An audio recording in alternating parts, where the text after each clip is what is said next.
Today, Education and PR Team, HRM Group would like to deliver a special message to you. Let's start with one of the greatest battle in Vietnam's military history, against foreign enemies. You must have heard about the mighty and fearsome conquerors of Mongol. Back in the 13th century, the whole world feared the Mongol Empire. In the year of 1288, the Mongols invaded Vietnam the third time. It was a difficult situation, the small and thin army of Vietnam, versus the effective and experienced warriors of Mongolian. If they decided to fight head-on, the number of casualties would have been very high. Facing this situation, Supreme Commander Tran Hung Dao asked his generals to reduce injuries. Should we surrender, or should we fight? Immediately, everyone replied as one, let's fight. Their famous battle took place on Bac Dang River, near Ha Long Bay in the north of Vietnam. Taking advantage of the characteristics of Bac Dang River, he planted sharp wooden piles in the bed of the river, and used that as a surprise attack against enemy ships. As the result, the Mongol troops were defeated, and chased out of Vietnam territory. This was one of the greatest victories in Vietnamese military history. And from it, we can see that in order to win against stronger enemies, strategic and tactic plans are needed. But what's more important is the will to fight together as one. But you may think that it's easier said than done. Planning can be simple, but how can we realize our plans when things seem so new and difficult? Let's take an example from a horse. Horses are big and mighty animals, but did you know that they can easily become fearful and run away from new things? However, when it is hungry, nothing can stop it from reaching its targets. Similarly, we also tend to avoid what we fear, so as to protect ourselves from injuries. But difficult and risky as it seems, we still have to go out to the new and unfamiliar zones, if we want to fulfill our hunger. So the first step to overcome our own fear, is to not be afraid of it, but learn to embrace it. Challenge our source of fear, instead of being limited by it. Once we can control our fear, and step out of the comfort zone into uncertainty, there are still many obstacles remaining on our path towards success.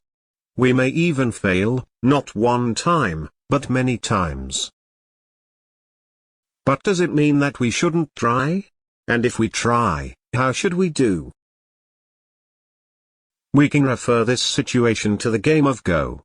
For those of you who do not know what the game of Go is, it is a board game between two players, using black and white pieces.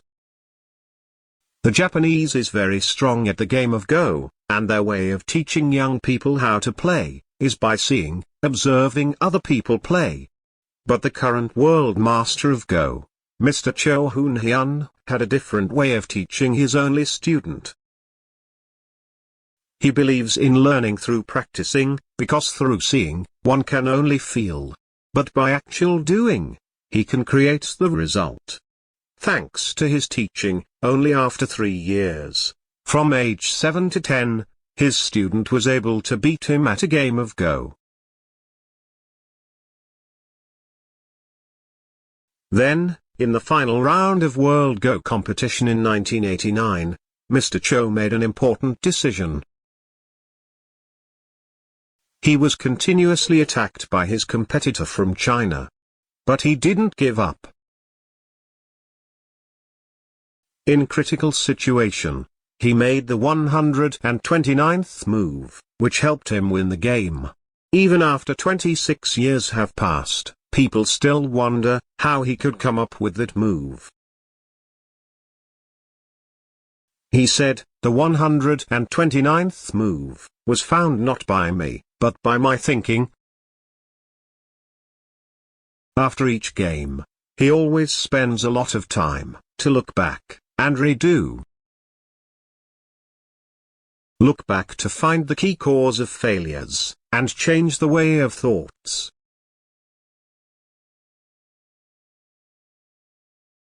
Redo to not repeat the same mistake again, and to become better than before. He thinks that redo of won games is the behavior to win. And redo of lost games is the preparation for winning. In conclusion, to maximize success, we not only need to change our mind about what we fear, but also not hesitate to try and learn from our success, as well as failure. We might get injured on the way, but injuries will make us stronger. When we change the way we think, our action will change. And when our actions change, the result will also change. That is the power of thinking. Currently, our company is far from achieving target order. The organization has changed, and many of the people who know much about company are gone. I think we all know that if this condition keeps up, next year, we will be in a critical situation. Therefore, let's all work together as one, to bring our company out of this difficult situation.